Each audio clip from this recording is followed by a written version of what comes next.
दोस्तों नमस्कार, आदाब, सत श्री अकाल। उर्मिले संवाद के इस खास एपिसोड में आपका स्वागत है। लोकसभा चुनाव के नतीजे आने के बाद से अब तक भारतीय जनता पार्टी और आरएसएस के रिश्तों में बहुत सारी चीजें घटित हुई होंगी, जिसकी जानकारी देश की जनता को या आपको हमको ज्यादा नहीं है।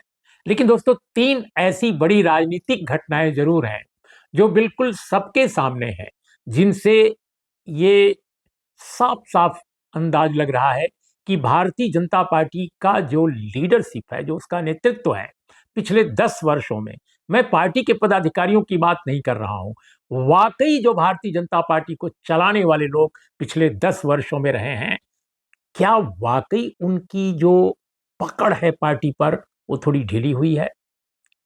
क्या आरएसएस फिर से ड्राइविंग सीट पर आ गया है? आरएसएस ड्राइविंग सीट पर दरअसल हमेशा रहा है। भारतीय जनसंघ की स्थापना जब हुई, श्यामा प्रसाद मुखर्जी को लाकर आरएसएस ने जब नई पार्टी बनवाई थी 1951 में, तब भी वो ड्राइविंग सीट पर था। और जब आरएसएस के निर्देश पर जनसंघ का विलय हुआ, जेपी मूवमेंट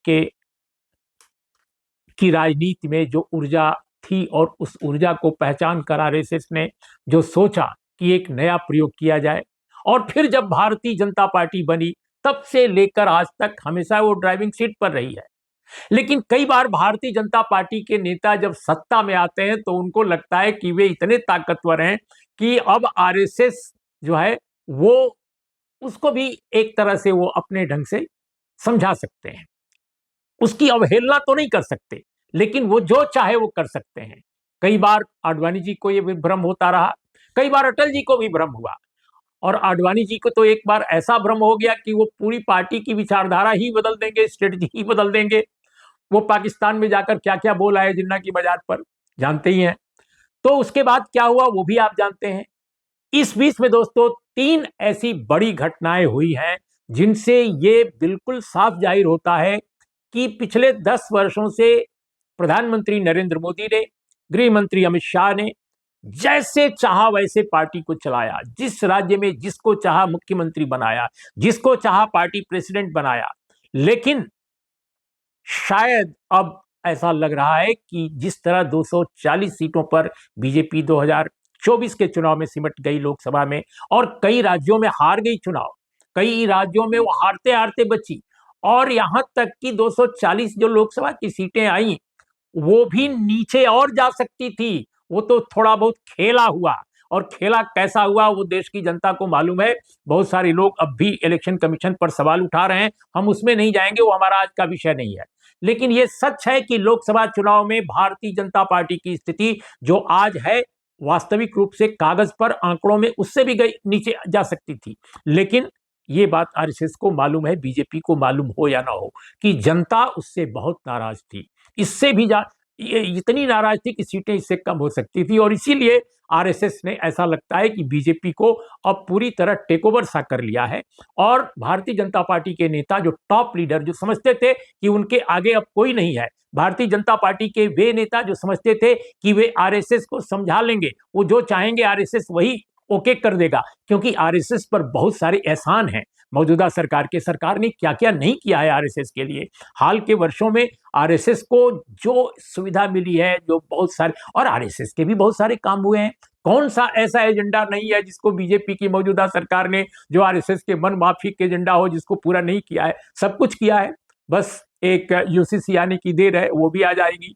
तो माने कुल मिलाकर आरएसएस भी प्रसन्न नहीं सरकार से, ऐसा नहीं है। लेकिन आरएसएस ये क्यों चाहेगा कि उसका जो बच्चा है वो डिरेल हो जाए?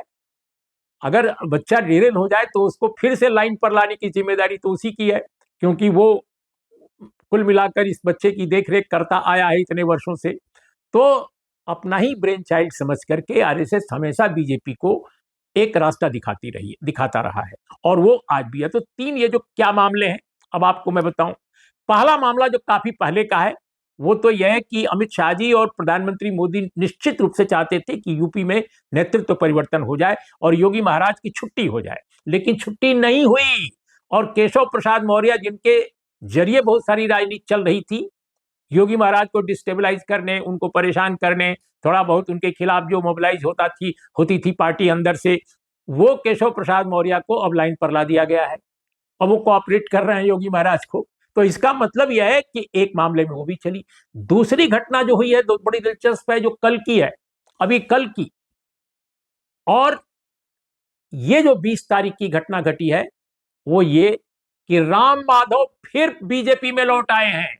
वे राम माधव जो 2020 में बड़े बेआबरू होकर भारतीय जनता पार्टी से बाहर किए गए थे और वो आरएसएस की शरण में चले गए थे।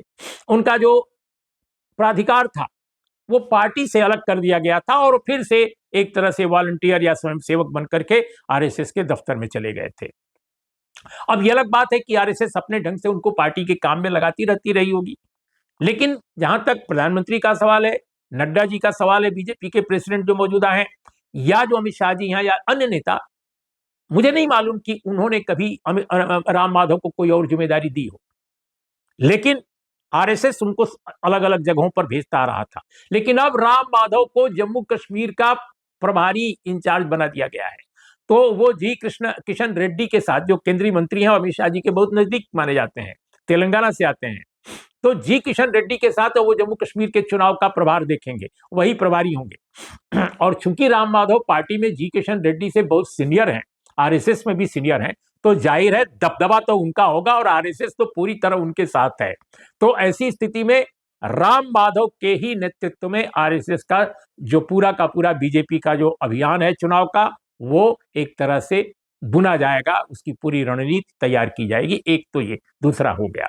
और तीसरा एक और प्रकरण सामने आया है कि आरएसएस ने अपने एक दूसरे संगठन विश्व हिंदू परिषद को निर्देशित किया है कि वो देश के 9000 ब्लॉक्स में धर्म सम्मेलन आयोजित करे। कहां पे? किसी हॉल में नहीं, किसी पांडाल में नहीं, किसी खेत में नहीं, किसी खलिहान में नहीं, दलितों के मोहल्लों में, दलित और वंचित समाज के मोहल्लों में जाकर करे। और वहां पर कौन जाए? केवल कार्यकर्ता वीएचपी के न जाएं, टीका लगा करके और साफा लगाकर चलने वाले बड़े बड़े संत महात्मा, स्वामी, बाबा सब जाएं। जिनको आप देखते हैं धर्म की राजनीति करता हुआ, वे सारे के सारे लोग जाएं।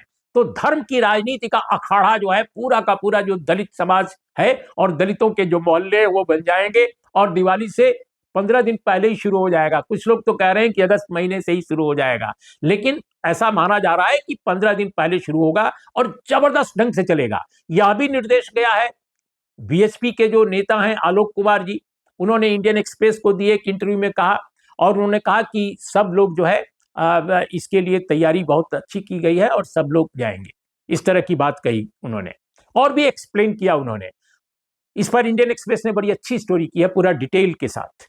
लेकिन दोस्तों इसमें दिलचस्प बात यह है, मैंने भी बीएचपी के कुछ नेताओं से, बीजेपी के कुछ नेताओं से इसके बारे में जानकारी लेने की हासिल की। एक और जानकारी जो मिली है वो ये कि खाना भी, भोजन भी वहीं बनेगा, यानी भोजन दलित और वंचित समाज के मोहल्लों में ही बीएचपी के लोग खाएंगे खाना। हाँ, ये हमको किसी ने नहीं बताया अभी तक पूछने के बावजूद कि वो दलित मोहल्लों में दलित जो परिवार होंगे उनके घर में वो कुक होगा खाना या खाना बाहर से आएगा। अगर उनके घर में कुक होगा तो कुक कौन करेगा? क्या दलित समाज की महिलाएं या पुरुष करेंगे या कोई और करेगा? इसके अलावा यह भी नहीं अभी फाइनल हुआ है कि भोजन जो है वो सहभोज की तरह बाहर तो नहीं बनाया जाएगा। क्या होगा ये मॉडलिटीज अभी तय नहीं की गई हैं। हो सकता है इसमें थोड़ा वक्त लगे क्योंकि बड़ा सेंसिटिव मामला है। लेकिन तीसरा जो एक मसला और दिखाई दे रहा है, ये हमने आपको बताया कि पाला की योगी महाराज को वो नहीं निकाल पाए, और दूसरा कि राम माधव आ गए, और तीसरा ये हमने जो बताया आपका, ये तीसरा जो मसला है यह भी बहुत महत्वपूर्ण है दोस्तों। क्यों महत्वपूर्ण है?